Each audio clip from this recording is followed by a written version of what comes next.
Agradecerle al profesor Milei y al doctor Oso la invitación a participar en esta reunión precongreso, y voy a tratar de dar un poco una visión de por qué nos preocupa el síndrome cardiorrenal a los especialistas de terapia intensiva. Evidentemente, el envejecimiento de la sociedad ha modificado la casuística de ingresos a terapia intensiva. Los pacientes mayores de 65 años representan más del 50% de los ingresos a las unidades y ocupan más del 60% de los días de internación. Estos pacientes habitualmente tienen un deterioro previo de la función cardíaca, pulmonar, metabólica y renal, previo al ingreso a terapia intensiva. Este aumento de la edad y de las comorbilidades está asociado a peores resultados. Ahora, sabemos perfectamente bien que un simple punto en la medición de creatinina puede subestimar el grado de disfunción renal, y la disminución de masa muscular, la sarcopenia, que muchas veces acompaña a estos pacientes, produce una disminución de la producción de creatinina y baja concentración sérica. Y acá se agrega un concepto de fragilidad, que es un síndrome multidimensional de pérdida de las reservas fisiológicas, acumulando déficit y aumento de la vulnerabilidad a eventos adversos, que se asocia a los peores resultados. No vamos a hablar de fragilidad, pero vamos a mencionar que hay una escala para evaluar a los pacientes que tiene 7 puntos y que muchas veces es muy útil para ver cuál va a ser el pronóstico y el grado de fragilidad que tienen estos pacientes. Voy a tratar de hacer una breve reseña. Desde el año 51 al 2008 ha habido episodios importantes con respecto a que en el año 1951 se comienza a acuñar la palabra de síndrome cardiorrenal. En el 97 se empieza a hablar del impacto de la retención de agua y sal asociado a la combinación de la actividad neurohormonal. En el 2003 se comienza a hablar de la dependencia hemodinámica. En el 2005 se empieza a hablar de la interdependencia funcional que tienen los órganos entre sí. Y ya en el 2008 se comienza a describir los distintos tipos, las definiciones de los 5 tipos de síndrome cardiorrenal por Ronco, en el trabajo de Ronco. Y en el consenso conferencia, donde el grupo de expertos del ADQI concretamente comienza a diseñar todos los mecanismos fisiopatológicos que intervienen en cada uno de estos síndromes. Entonces, el síndrome cardiorrenal, es muy probable que hay elementos que nos superpongamos en las exposiciones, pero creo que es imposible evitarlo. Es un desorden de la función cardíaca y renal en la que la disfunción aguda o crónica de un órgano puede inducir a disfunción aguda o crónica del otro. Y como bien vimos en las exposiciones previas por el doctor Oso, hay un síndrome tipo cardiorrenal tipo 1, que es cardiorrenal agudo, en el cual hay un abrupto empeoramiento de la función cardíaca que conduce a la insuficiencia renal. El tipo 2 se caracteriza que esta normalidad cardíaca es crónica, es el tipo 2, en el cual causa progresivamente un deterioro de la función renal del paciente. El tipo 3, que es el reno cardíaco agudo, en el cual hay un abrupto empeoramiento de la función renal, que es la que va a causar la insuficiencia cardíaca aguda. El tipo 4, que escuchamos la presentación del doctor Oso, que es una enfermedad renal crónica, como podría ser la diabetes, que contribuye a disminuir la función cardíaca, producir hipertrofia cardíaca, fibrosis, incremento de los riesgos de eventos cardiovasculares adversos. Y el tipo 5, que va a ser el secundario, en el cual una condición sistémica simultáneamente va a generar disfunción tanto del corazón como del riñón. Ahora, a los intensivistas, ¿qué es lo que nos interesa de estos síndromes y de esta clasificación? Nos interesa el tipo 1, nos interesa el tipo 3 y fundamentalmente el tipo 5. Y yo voy a hacer una breve referencia y voy a saltear otros porque creo que han sido muy bien explicitados en esta mesa. En el tipo 1, cardiorrenal agudo, que es el síndrome al cual el doctor Domínguez hizo referencia, un síndrome de empeoramiento abrupto de la función cardíaca, un paciente con insuficiencia cardíaca congestiva, descompensada, produce injuria o disfunción renal. El empeoramiento de la función renal frecuentemente complica la insuficiencia cardíaca descompensada. Casi un 40% de los pacientes hospitalizados por insuficiencia cardíaca aguda desarrollan insuficiencia renal aguda, definida por el aumento de 0.3 miligramos de creatinina o más, y como consecuencia aumento de la morbilidad, aumenta de los días de internación y aumenta de la mortalidad. De la clínica vamos a obviarla porque el doctor Domínguez lo hizo muy claro, y acá hay dos protagonistas, el corazón y el riñón. Vemos que distintos tipos de insultos, un infarto agudo de miocardio, la embolia de pulmón, una valvulopatía, pacientes que tienen valvulopatía, la cirugía cardíaca, drogas, distintas comorbilidades, una emergencia hipertensiva, etcétera, van a generar mecanismos hemodinámicos que van a traer aparejado eventos sistémicos como son la caída del volumen minuto cardíaco, la congestión venosa, la activación del sistema renina-angiotensina y la activación del sistema nervioso simpático con aumento de la resistencia venosa sistémica, y una respuesta renal que concretamente va a traer aparejado disminución del filtrado plasmático renal, congestión venosa renal, aumento de la presión intersticial, aumento de la presión peritibular, daño de la autorregulación, disminución de la perfusión renal y caído del filtrado. Si a eso le sumamos el tratamiento de la situación crítica del paciente que ingresa con la falla cardíaca aguda, diuréticos, la ultrafiltración, los vasodilatadores, los vasopresores, también van a generar estos mecanismos, van a lo mejor empeorar o generar un mayor deterioro de la función renal. Y a eso hay que sumarle los mecanismos no hemodinámicos, como son el estrés oxidativo, la inmunidad humoral y celular, el daño endotelial, los electrolitos.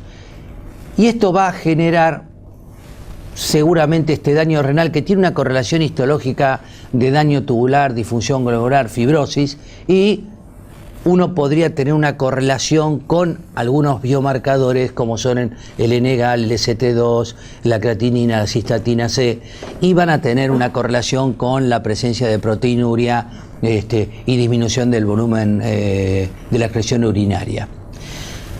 Claro, el tratamiento descongestivo que el paciente va a sufrir también va a generar mayor disfunción, y algunos han tratado de agregarle, como bien escuchamos antes, un componente prerrenal, un complemento renal como es el ateroembolismo, la exposición a agentes de contraste o drogas nefrotóxicas o diuréticos, o posrenal, una nefropatía obstructiva, y el aumento de la presión intraabdominal. El aumento de la presión intraabdominal, si bien no es motivo de esta charla, para nosotros es un concepto, es un parámetro más que uno debería tener en cuenta. Ustedes recuerden que la cavidad abdominal es una cavidad parcialmente rígida, parcialmente flexible. La rigidez está dada por la columna, las costillas y la pelvis, la flexibilidad por la pared y las asas intestinales, y que sigue la ley hidrostática de Pascal, en el cual toda presión dentro de ese sistema se difunde en todas direcciones con igual intensidad. Y hay que tener presente de que la fórmula de filtrado glomerular tiene que ver fundamentalmente con la tensión arterial media menos la presión intraabdominal. Entonces, un paciente que de repente tenga 60 de media y a lo mejor tiene 10, 15 milímetros de mercurio de presión intraabdominal, ese paciente tiene una superfusión clara del riñón, y es algo que hemos visto de la importancia que tienen los obesos, como bien mencionó anteriormente el doctor Oso.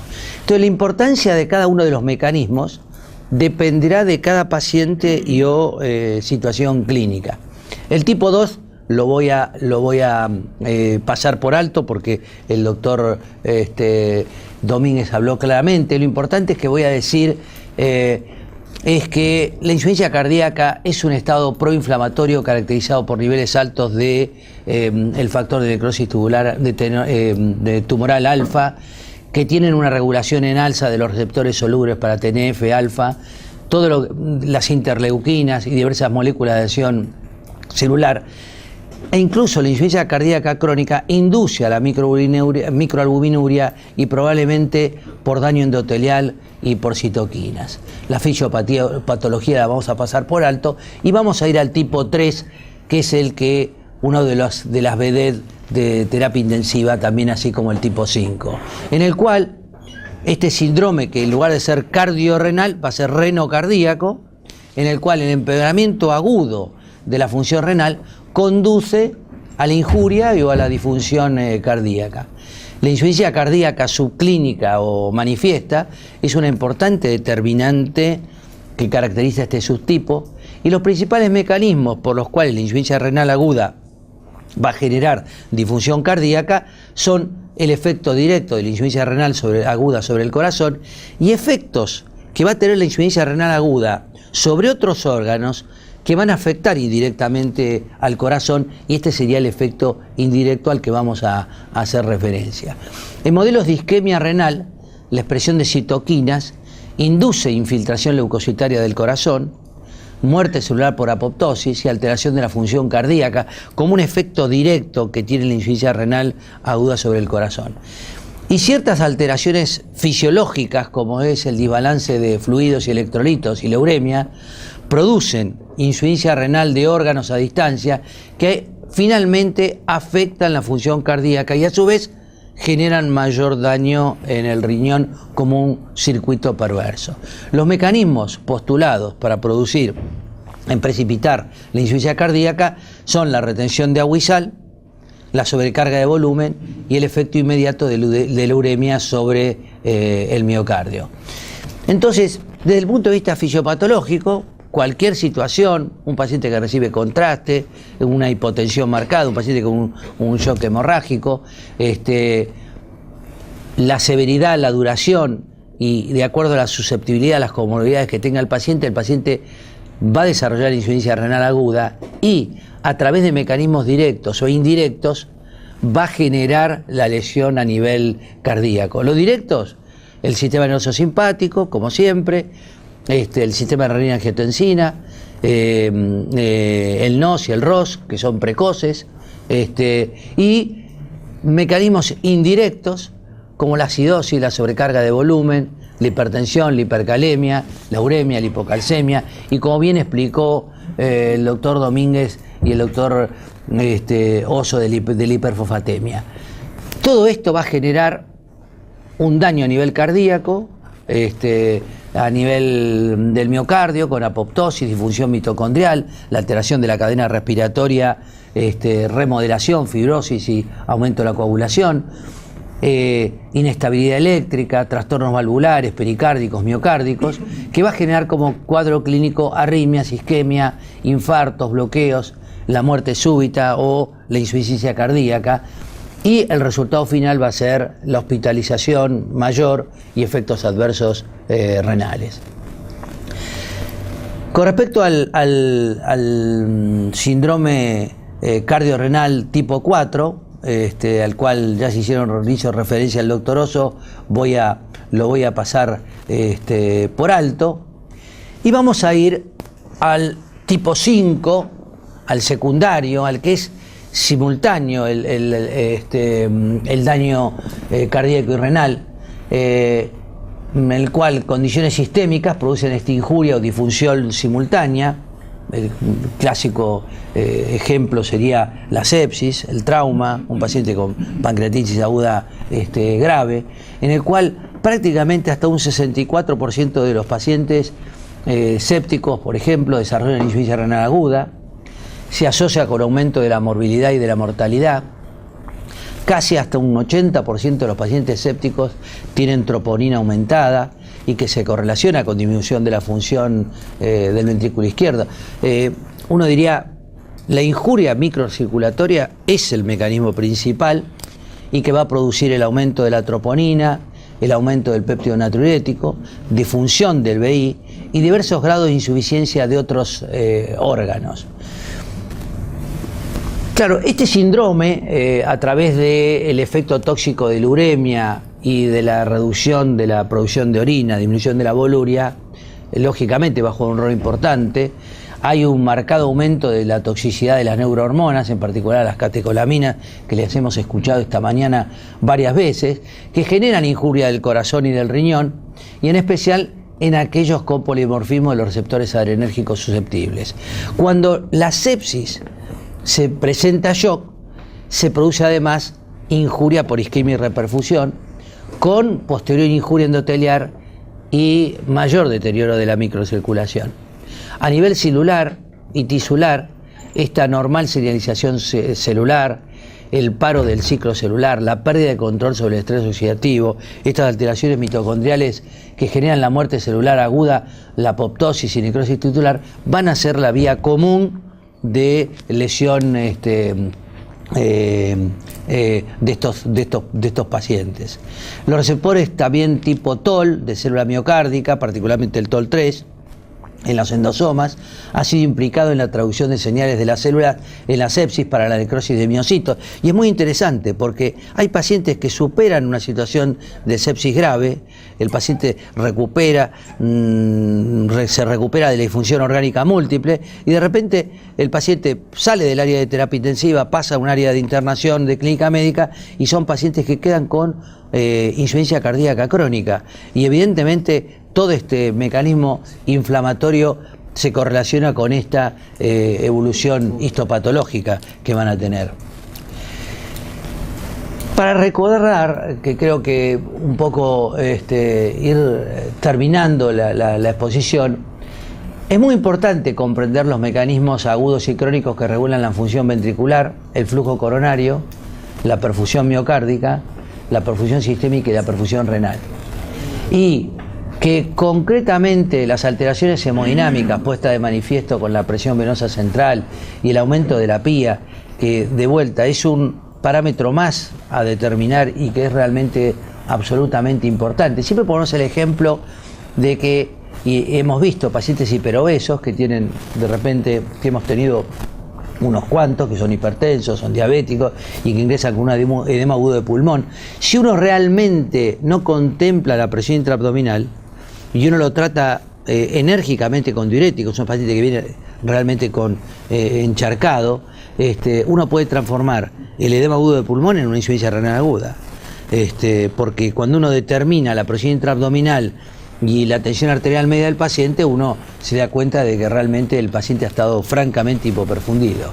La activación neurohormonal, la inflamación y el estrés oxidativo, la anemia y el desorden del hierro, al que hicieron tanta referencia, y el metabolismo de la vitamina D y el calcio, tan importante tener presente en este concepto de fragilidad que tienen estos pacientes. Y lo importante es que la insuficiencia renal es un factor independiente de mortalidad. Antes se decía que la gente se moría con insuficiencia renal aguda. Y ahora sabemos que los pacientes se mueren de insuficiencia renal aguda, porque es una situación clínica concretamente que impacta sobre otros órganos. Con respecto a las estrategias terapéuticas, creo que también, digamos, no voy a ser muy sintético, la utilización de diuréticos de asa, la ultrafiltración en situaciones críticas o, como bien dijo el doctor Oso, la hemodiálisis, inhibidores de la enzima convertidora, bloqueantes del receptor de angiotensina. Claro, uno está buscando drogas que protejan al riñón, pero lógicamente no es tan sencillo encontrarlo.